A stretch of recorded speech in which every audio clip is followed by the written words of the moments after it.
Good morning, ma'am. Good morning.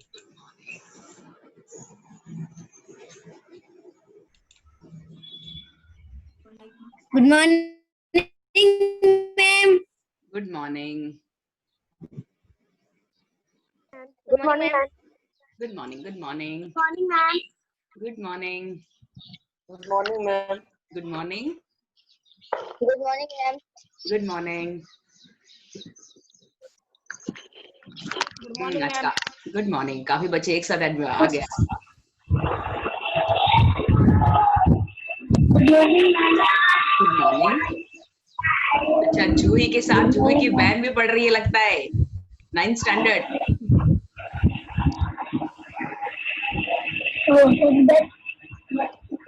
अच्छा, सबके पास earphones नहीं है? है ना? जिनके पास है ना वो लोग लगा लो, जिनके पास नहीं है कोई बात नहीं, जिनके पास है ना वो लोग लगा लो, क्योंकि लेसन ना आवाज ऐसे बाहर गूंजता है, जब आप कान लगा के सुनोगे ना तो कंसंट्रेशन रहता है तो यूज करो, नहीं है तो कोई बात नहीं।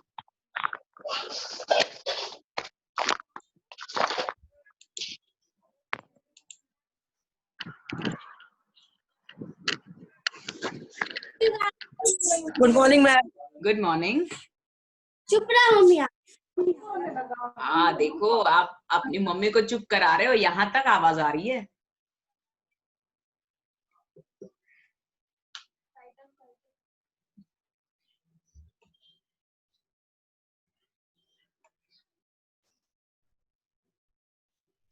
आज हम लोग हिस्ट्री करेंगे, हिस्ट्री का 3rd चैप्टर करते हैं। सिलेबस करना है ना? Yes, ma'am. तो हिस्ट्री का 3rd चैप्टर के लिए आप लोग टेक्स्ट बुक्स लेके रखो, और नोटबुक और पेंसिल या पेन वो भी आपके पास होनी चाहिए।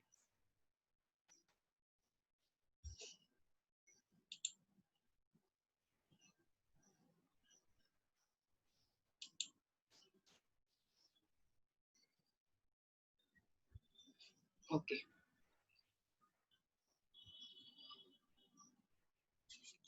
तब तक आप अपने नाम बता दो, कौन कौन अभी प्रेजेंट है, तो मैं आपकी प्रेजेंट ले। अंजलि, अंजनी, सुष्मिता, नेक्स्ट वंदना।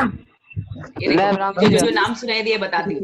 मुझे सुनाई दिया सरिता, अता अशरफ, और राम सिंह।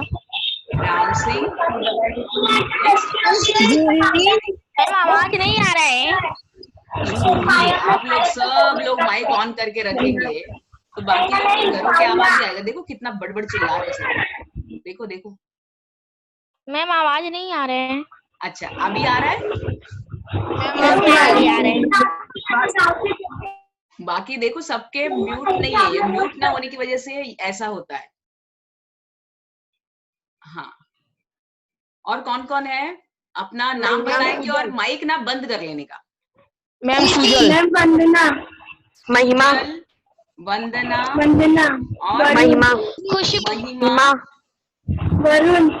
वरुण, आकाश। आकाश, सुष्मिता।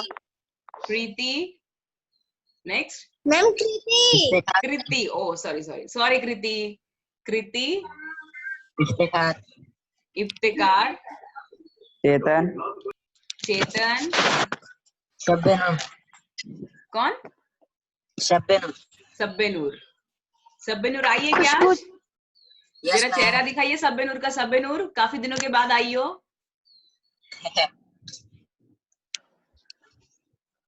मैं ढूंढ लेती हूँ आपको। सब्बेनूर कहाँ है?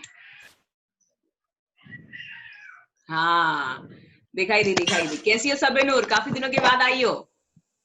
हाँ, रोज रहती हूँ मैम। फिर आपका चेहरा तो नहीं दिखाई दिया। मुझे हमेशा इफ्तिकार ही दिखाई देता है चेहरा। हाँ, उसके भाई के बाजू में बैठी रहती हूँ। अच्छा ठीक है, वेरी गुड। और बाकी सब कैसे, सब ठीक तो है ना? हाँ, यस मैम। Very good. चलो आगे आते रहेंगे, हम लोग लेसन स्टार्ट करते हैं। हिस्ट्री का 3rd लेसन करने वाले हैं हम लोग। सब लोग अपने टेक्स्ट बुक्स नोटबुक्स जो है वो लेके रख लो, और मैंने म्यूट किया है सबको। अगर किसी को कुछ बोलना है तो अनम्यूट कर लो, अदरवाइज म्यूट पे रहने दो। अगर मैंने कुछ पूछा तो अनम्यूट करके जवाब देके तुरंत उसको म्यूट कर लेने का। वैसे आपको काफी आदत हो गई है, लेकिन फिर भी बता रही हूँ, ठीक है। चलो लेसन स्टार्ट करते हैं। और भारत के सम्मुख आंतरिक चुनौतियां, अब ये पार्ट है। इससे पहले हमने देखा कि 70 के दशक में कैसे परिस्थिति थी अपने भारत की, 80 के दशक में कैसा था, 60 के बाद क्या क्या हुआ, जो राजनीतिक परिस्थितियां कैसी थी उस समय की, आर्थिक व्यवस्था कैसी थी, उसके बारे में देखना। अभी हम लोग देखेंगे कि और अंदर जो आंतरिक समस्याएं थी, इंटरनल बहुत ज्यादा झगड़े, ये सारी चीजें हो रहे थे, तो वो सब क्या है वो भी हम लोग अभी देखेंगे। तो इसके लिए मैं आपको स्क्रीन शेयर करके दिखाऊंगी कि छोटी छोटी जो घटनाएं हैं उसको हमने वापस कैसे एकत्रित किया है, ठीक है। तो हम लोग अभी स्क्रीन शेयर कर रही हूँ, सब लोग देख सकते हैं।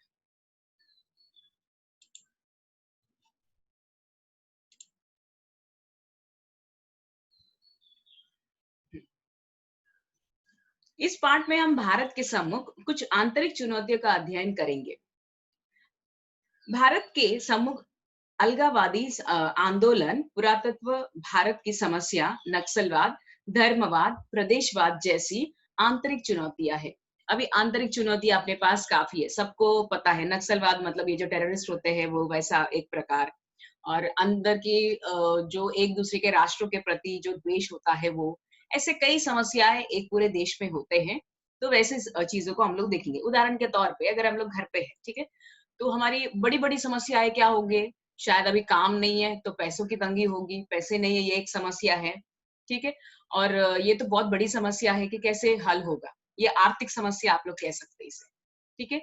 उसके बाद जिसकी वजह से रोज घर पे क्या हो रहे, झगड़े हो रहे हैं, मम्मी डैडी के बीच में या दादा दादी जो भी है सबके बीच में कुछ कमी की वजह से झगड़े हो रहे हैं, वो भी एक समस्या है। वो सब तो अलग है। उसके बाद बच्चे बीमार पड़ी है, ये तो आंतरिक और एक समस्या है ये तो ऐसे कई समस्याएं होते हैं। एक जैसे परिवार में समस्या होते हैं, वैसे पूरे बड़े देश में भी समस्याओं का कोई भी बोलते हैं ना, इसमें कुछ कमी नहीं होती है, इसमें बहुत सारी समस्या होती है। तो उस समय में अपने भारत में कौन कौन सी समस्या थी उसके बारे में हम लोग देखेंगे। जैसे पंजाब में असंतोष। पंजाब राज्य को प्रमुख राजनीतिक दल अकाली दल ने वर्ष 1973 में आनंदपुर साहिब प्रस्ताव पारित किया था। इस प्रस्ताव के अनुसार चंडीगढ़ पंजाब को दे, अन्य राज्यों के पंजाब भाषीय प्रांत पंजाब में समाविष्ट करे, सेना में पंजाबी भाषियों की संख्या में वृद्धि करे, पंजाब राज्य को अधिक स्थायित्व दे, जैसे उनके बातों की मांग की गई थी। अब अगर आप पंजाब अगर पहला वाला मैप देखेंगे तो उसमें आपको दिखाई देगा कि पूरा जो पंजाब है बहुत बड़ा क्षेत्र था, अभी तो काफी डिवाइड होकर पाकिस्तान में भी चला गया है।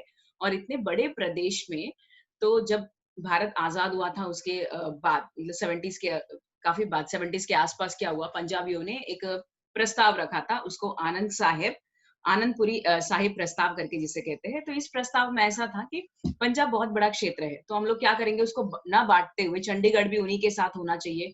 पंजाबी जो भाषिक लोग हैं उनको आर्मी में, जो अपनी सेना में, बहुत भर्ती होनी चाहिए, और हमें मुख्य स्तर से बड़ा राज्य बनाना था।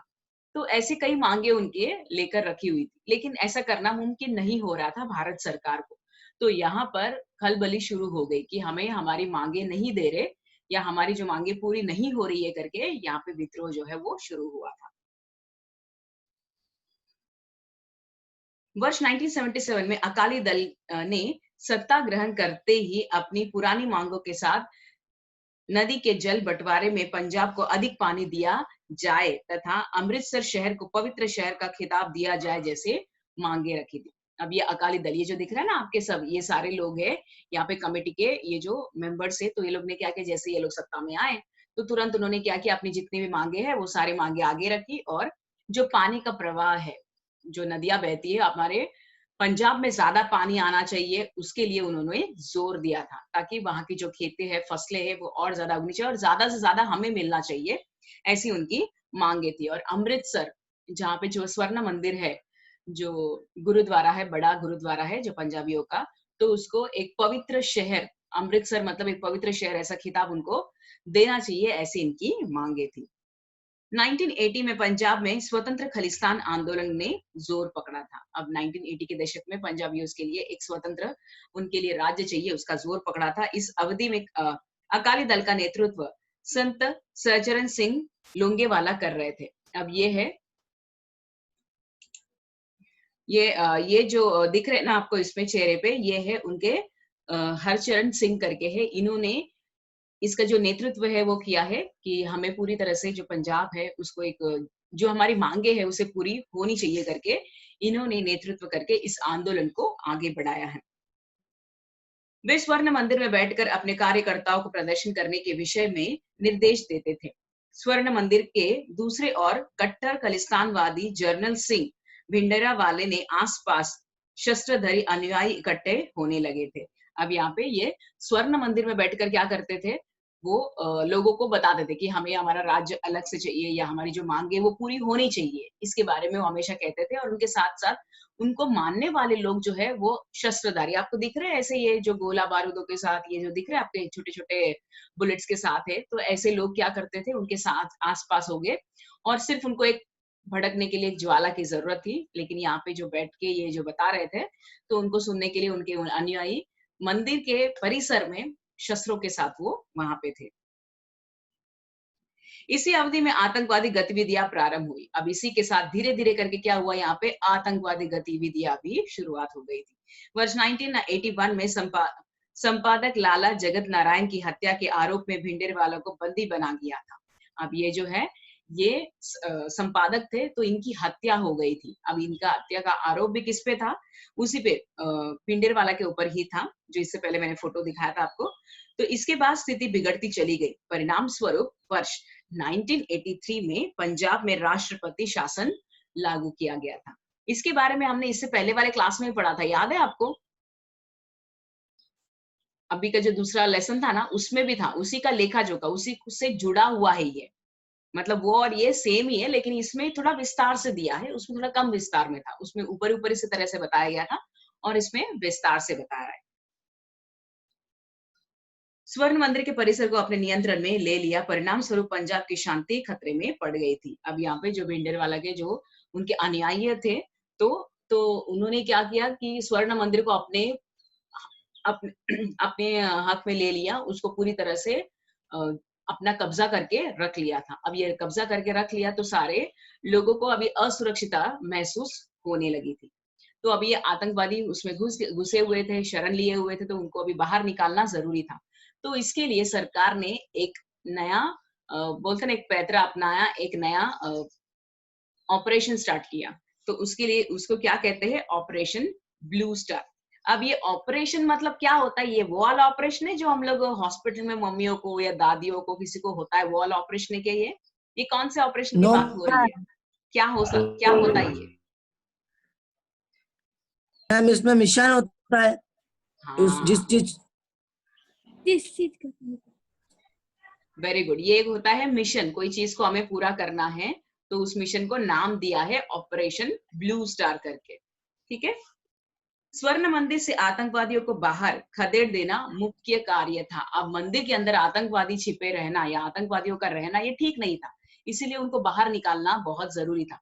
क्या आतंकवादी ऐसे ही निकलेंगे क्या कि आ जाओ भैया हमारे या मंदिर में हो, चलो बाहर निकलो, हम आपको बाहर आराम से जाने देंगे, आइए आइए बाहर आइए करके बोलेंगे तो आ जाते क्या ऐसे ये लोग?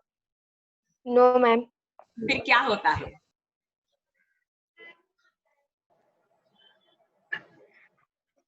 फिर क्या होता है? ऐसे तो आएंगे नहीं वो आसानी से। फिर क्या करेंगे, एक दूसरे के साथ लड़ना झगड़ना, फायरिंग, वो सारी चीजें होते हैं। यह कार्य मेजर जनरल कुलदीप सिंह, अब कुलदीप सिंह जी ने क्या किया, उसका नेतृत्व किया और कुलदीप सिंह बराड़ को सौंपा गया था। 3 जून 1984 को सुबह ऑपरेशन ब्लू स्टार अभियान प्रारंभ हुआ था और 6 जून को समाप्त हुआ। अब 3 से लेके 6, ये 3 दिन की कालावधि में इसको समाप्त किया। इन सैनिक कार्यवाही में भारतीय सेना के विलक्षण संयम बरतते हुए अपने कार्य को किया था। भिंडरवाला के साथ साथ अन्य दूसरे आतंकवादी भी मारे गए थे। इसके बाद वर्ष 1986 में स्वर्ण मंदिर में पुनः एक बार आतंकवादियों के विरुद्ध कार्यवाही करनी पड़ी। इसको ऑपरेशन ब्लैक थंडर कहते हैं। कालांतर में पंजाब में शांति स्थापना के कार्य को गति मिली। अब यहाँ पे जो ऑपरेशन ब्लू स्टार है उसको किया गया था। अभी ऑपरेशन में क्या था, आपने टीवी में देखा होगा, कई आतंकवादी हमले होते हैं, तो उसमें क्या करते हैं, सारे लोगों को, मतलब जितने भी उसके अंदर लोग हैं उनको मार डालने की या फिर उनको पकड़ने की कोशिश करते हैं। मारना मतलब उनको मारने की तैयारी नहीं होती है, लेकिन अगर सामने से फायरिंग होता रहा तो इनके पास भी कोई चारा नहीं रहता, लेकिन उनको पकड़ना मुख्य एक काम रहता है। तो इसी बीच में भिंडरवाला का भी हत्या हो गई, उनके अनुयायी भी मारे गए, काफी आतंकवादी भी उसमें मारे गए थे। तो ये सारी चीजों को करने के लिए जो कार्य था उसको 3 दिन का समय लगा। तो वापस ये सब लोग निकल गए। 1 साल बाद वापस ऐसे ही एक बार हुआ था, तो उसको ऑपरेशन थंडर करके नाम दिया गया, उसको भी उसी तरह से निकाला था। लेकिन ये सब करने के बाद क्या हुआ, इससे पहले हमने देखा इंदिरा गांधी जी की हत्या हो गई थी। मैंने आपको इससे पहले वाले क्लास में बताया था, याद है आपको? Yes ma'am. हाँ, तो ये वाला जो कांड हुआ, इसके बाद ही पंजाबी जितने लोग थे उन सब में इंदिरा गांधी या उनके शासन के खिलाफ उनको बहुत गुस्सा था। उनकी वजह से आप देख रहे हैं मंदिर, ये स्वर्ण मंदिर है, अगर आप अभी देखोगे तो बड़ा सुंदर सा अच्छा मंदिर है, लेकिन देखो पूरा तहस नहस कर दिया था उस समय में। आतंकवादियों को निकालने के लिए जो उसमें मुठभेड़ हुई थी, उसमें मंदिर पूरी तरह से खराब हुआ था। तो इसको लेकर बहुत से पंजाबियों के बीच में उनका विद्रोह, जो क्रोध था वो बढ़ गया था। जो उनको चंडीगढ़ चाहिए था वो अभी तक मिल नहीं रहा था, उनकी कई मांगे भी पूरी नहीं हुई, और उनके जो नेता है तो उनको भी वो भी हत्या हो गई थी उनकी भी। तो ये सारी चीजों से पंजाबी जो बहुत ही नाराज थे, जिसकी वजह से, जिसका कारण उनके जो इंदिरा गांधी जी के जो बॉडीगार्ड्स थे, वो लोगों ने उनकी हत्या कर दी थी। मैंने आपको शायद कार्टून में एक छोटा सा फोटो दिखाया था, अगर आपको याद है। Yes, ma'am. हाँ, Yes, तो ma'am. हत्या हो गई थी। उसके बाद है, सिर्फ इतना ही नहीं, और भी बहुत समस्याएं थी उस समय में। 1 मिनट। हाँ,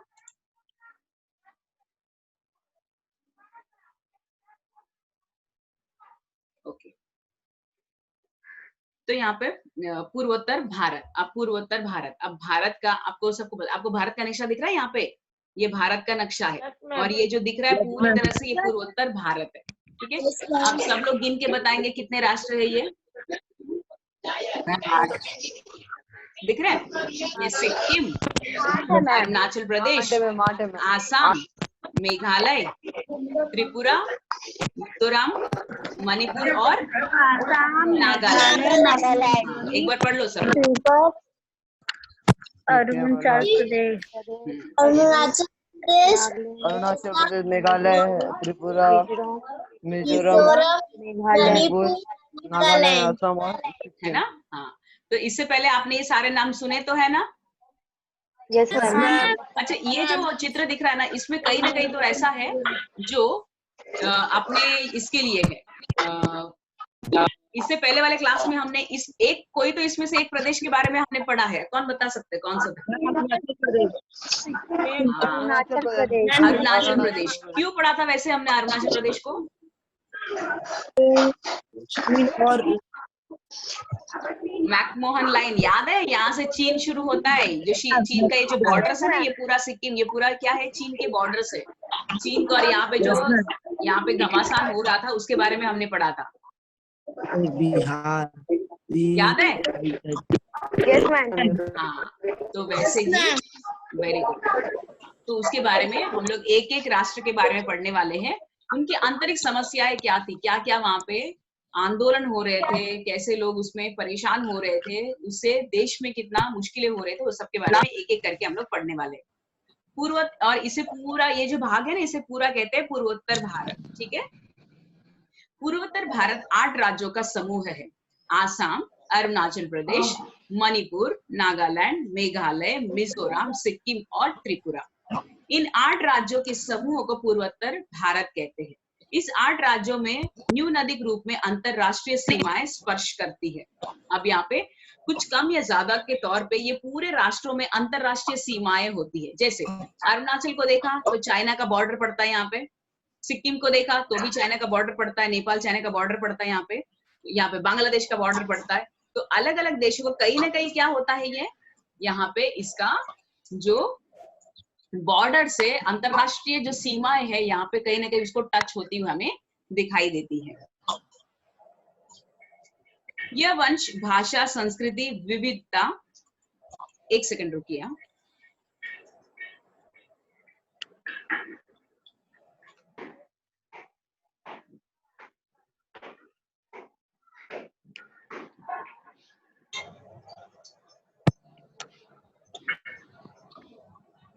असम चीन का बॉर्डर पड़ता है ना।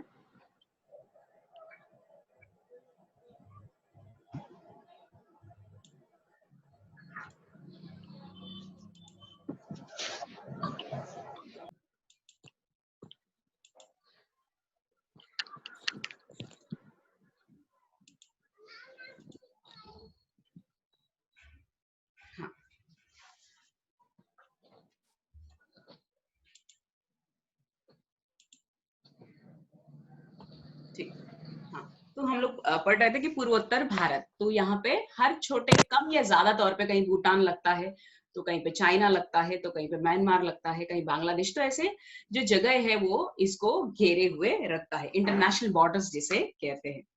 उसके बाद यह वंश, भाषा, संस्कृति विविधता को लेकर अलगपन दिखाई देता है। इस क्षेत्र की जनजातियों को भारत की मुख्य धारा के साथ जोड़ने के लिए कई कार्य प्रधानमंत्री पंडित नेहरू ने पहल की थी।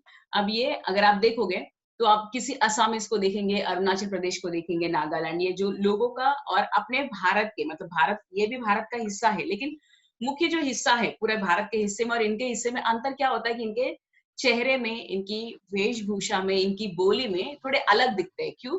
क्योंकि ये इनके बॉर्डर्स जो है उनकी और जो भौगोलिक जो स्थिति है, जैसे यहाँ पे अरुणाचल प्रदेश अगर ये देखोगे तो सब काफी ठंडे प्रदेश है, तो यहाँ पे जो उनका खान पान है वो अलग रहेगा और उसके साथ उनकी जो चेहरे की संरचना है, चाइनीज लोग जो है यहाँ पे एकदम बॉर्डर में, तो इनके साथ इनके चेहरे जो है ना वो काफी मिलते जुलते रहते हैं।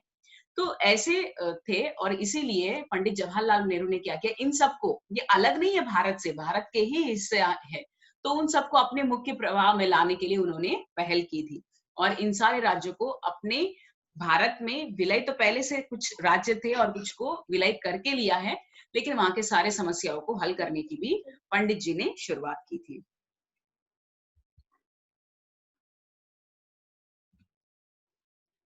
उन्होंने वर्ष 1954 में नेफा, नॉर्थ ईस्ट फ्रंटियर एजेंसीज अर्थात पूर्वांचल, अब ये नेफा करके है, north east frontiers agencies, north east मतलब यही जो 8 राज्य है वो है, उनका एक संगठन बनाया था।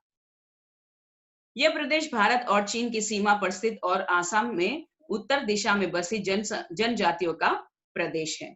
पंडित नेहरू की मान्यता था कि इस क्षेत्र की जनजातियों का विकास उनकी संस्कृति की सुरक्षा रख कर ही करना चाहिए। संविधान की 6ठी अनुच्छेद में इस क्षेत्र के विषय में विशेष प्रावधान दिया गया है।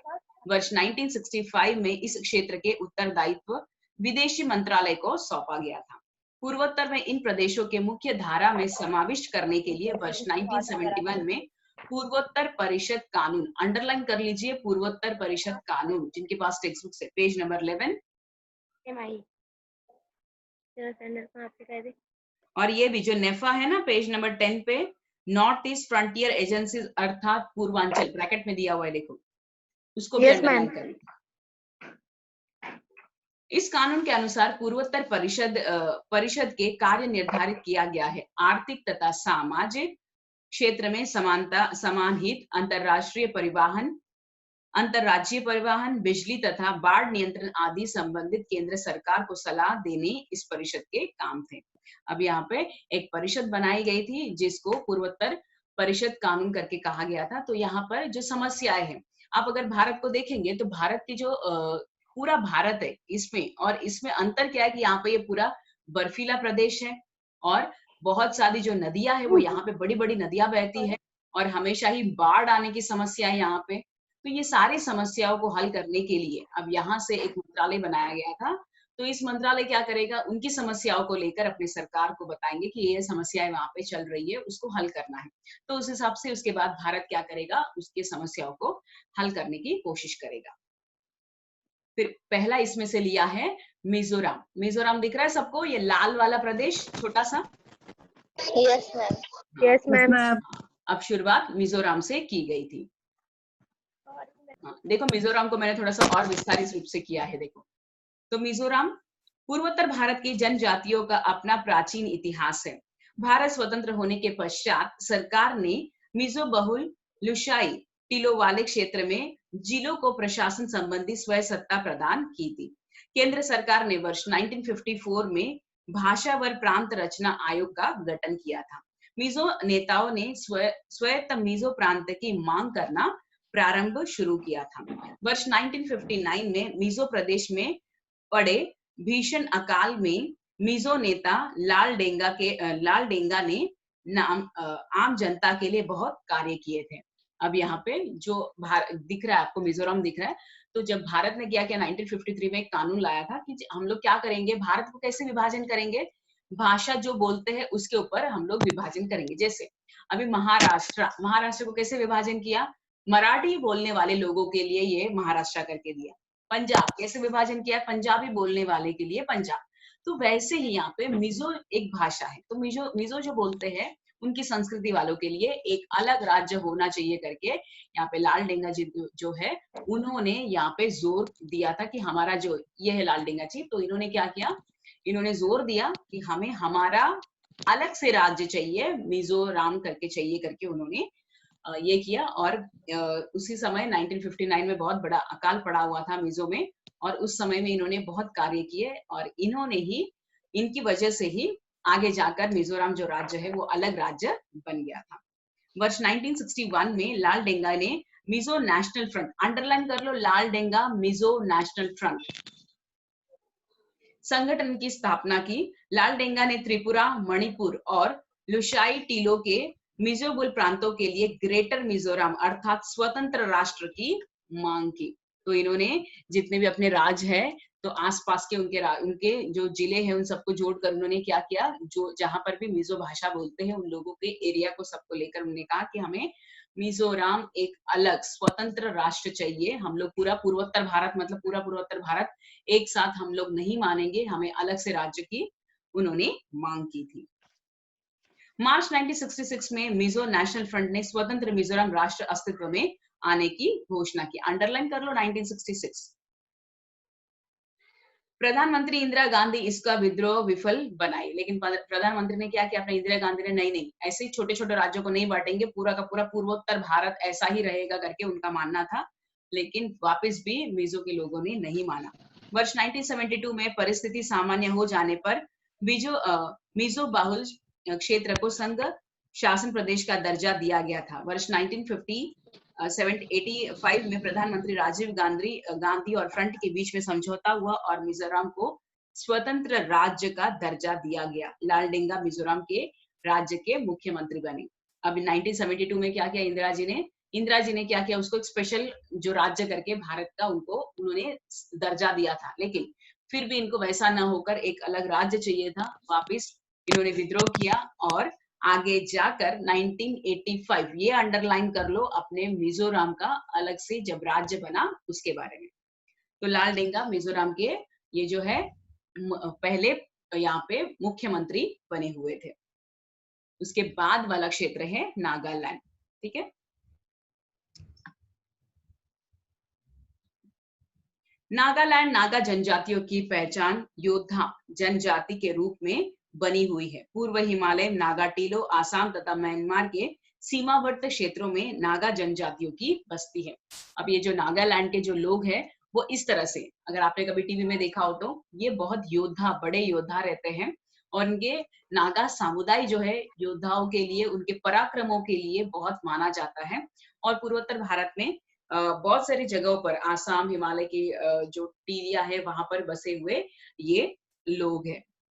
वर्ष 1946 में कुछ पढ़े लिखे नागा युवाओं ने Naga national council NNC, underline कर लो, नागा नेशनल काउंसिल नामक संगठन की स्थापना की थी। आगे चलकर उन्होंने नागालैंड की स्वतंत्र राज्य के रूप में मांग की। अब इन्होंने भी क्या किया, हमें भी नागालैंड जो नागा लोगों से बसा हुआ एक अलग संस्कृति समुदाय है, इनके लिए हमें अलग राज्य चाहिए करके उन्होंने भी मांग की थी।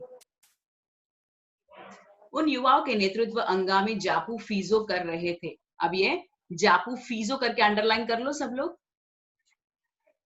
ये है जापू फीजो।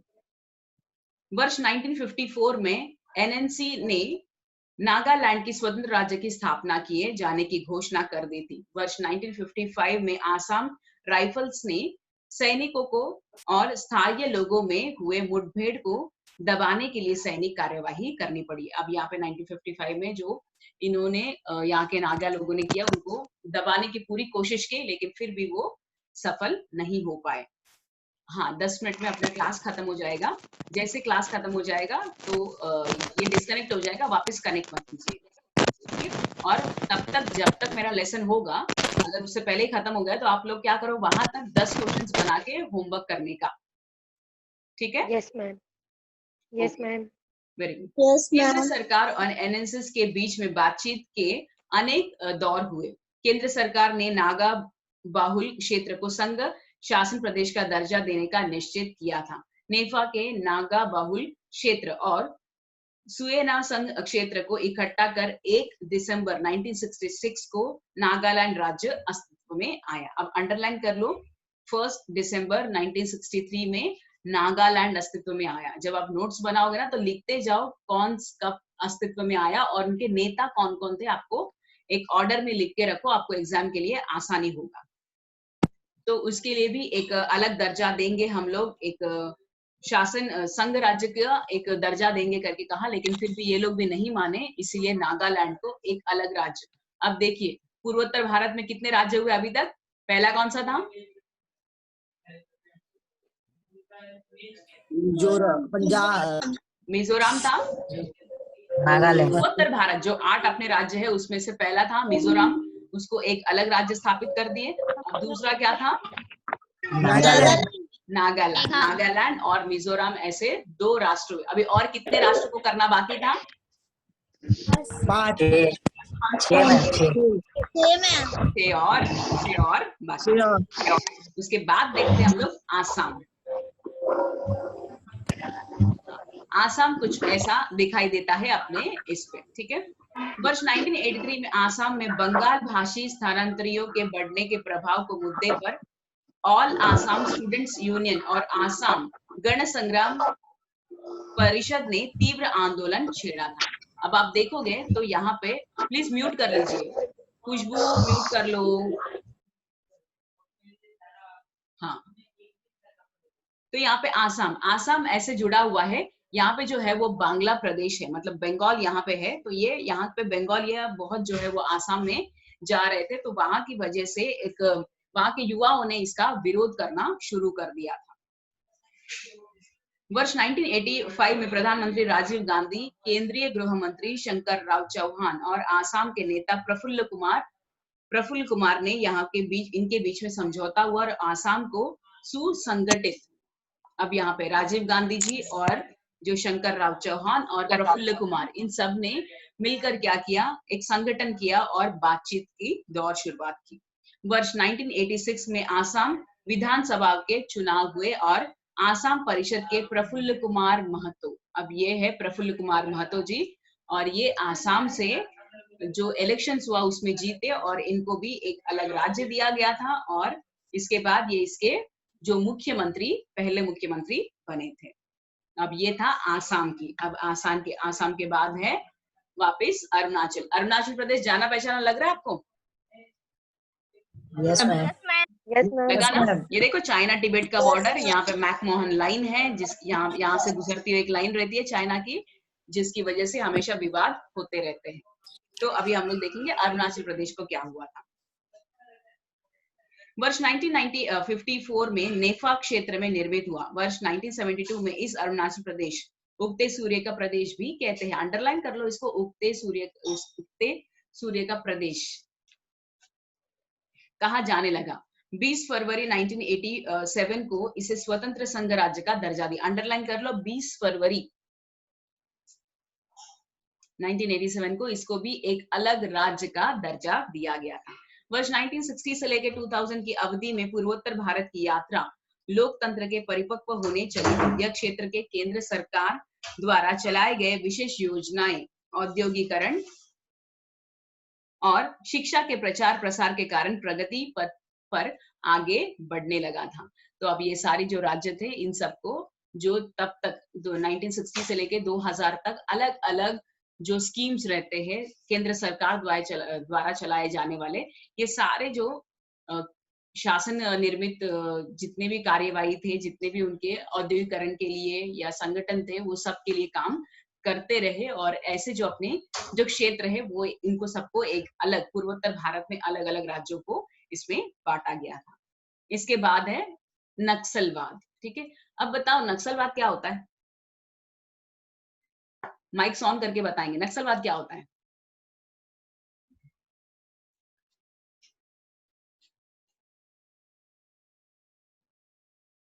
अच्छा, कभी सुना है आप लोगों ने कि गांव में मतलब देहातों में ज्यादा, हर जगह पे नहीं है लेकिन कुछ कुछ जगह पे हमें देखने मिलते हैं, जैसे पहले जमाने में होता था, जैसे बहुत बड़ा जमींदार रहता था, जमींदार क्या करता था, लोगों की जमीनें छीन लेता था, बेचारे गरीब और गरीब होते जाते थे, और उसमें से कुछ लोग क्या करते थे, विद्रोह करते थे।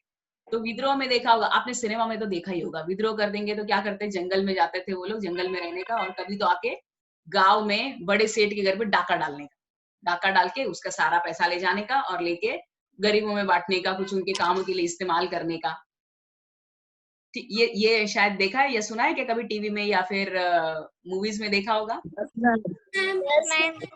हाँ, यस मैम। तो इन्हीं को कहते हैं नक्सली, नक्सलवाद। मतलब ये लोग क्या करते हैं, जो शासन है, अभी जो शासन चल रहा है, जो पॉलिटिकल स्टेबिलिटी अभी है, ये सारी चीजें उनको पसंद नहीं आती। वहां का राज्यों का जिस तरह से वो वहां का जो गवर्नमेंट है उसको पालन कर रहा है, उनका पालन पसंद नहीं आता है उनको, उनका प्रशासन पसंद नहीं आता है। तो इसको जो विद्रोह करके जो चले जाते हैं, विद्रोह करते हैं, और उसके बाद जो आतंकवादी गतिविधियां जो करते हैं, इन सबको क्या कहते हैं, नक्सल कहते हैं। आपने देखा होगा कि कई जगह पे नक्सलवादी टीवी में भी हमेशा आते ही रहता है, जैसे चंद्रपुर में नक्सलवादियों का महाराष्ट्र में ज्यादा कहर रहता है, वैसे ही चंबल के घाटियों में भी नक्सलवादियों का था, डकैतों का था, शायद सुना होगा कभी ना कभी। तो ऐसे नक्सलवाद को जूझना भी बहुत बड़ी समस्या हो गई थी। तो नक्सलवाद आज नहीं, हम लोग अगले वाले क्लास में करेंगे, क्योंकि अभी 2 ही मिनट रह गए, इसको विस्तार से समझाऊंगी मैं अगले वाले क्लास में। ठीक है, तो अब तक हमने जो पढ़ा है वहां तक आपको 10 क्वेश्चंस करने हैं, और अंडरलाइनिंग करके रखो, और एक नोटबुक में लिखते जाओ कि कौन क्या क्या काम किए हैं, उसका शॉर्टकट में नोट्स बनाओ। ये आपके लिए बहुत कारगर सिद्ध होंगे जब आप पढ़ाई करोगे एग्जाम्स के लिए, उसके लिए। जैसे सर ने बताया था कि एग्जाम अगस्त में होने वाला है, तो उसकी तैयारी करके रखो, आप लोग पढ़ना शुरू करो, लर्न करना जारी रखो। ठीक है, चलो अभी हम लोग क्लास खत्म करते हैं। सबके लिए, हाँ बोलो, कुछ बोलना है। दूसरा पार्ट लिखना है मैम, दूसरा पार्ट लिखना है। दूसरा पार्ट आपने अभी लिखा नहीं क्या हमने? मैम लिख चुके हैं। हाँ, जो नहीं लिखे ना वो लोग को दूसरा, वो जो नहीं लिखे ना दूसरा पार्ट लिख लीजिए। पहला खत्म हो गया अपना, दूसरा भी खत्म हो गया, उसका फेयर बुक और 30 क्वेश्चंस आपके पास होने चाहिए। उसके बाद है अपना ये थर्ड लेसन। ठीक है, इसके 10 क्वेश्चंस अभी लिख रहे हैं हम लोग। Yes ma'am. ठीक है, चलो सबके लिए बाय, अभी टाइम पूरा खत्म। Bye ma'am. Bye bye bye ma'am. Bye bye and take care, bye.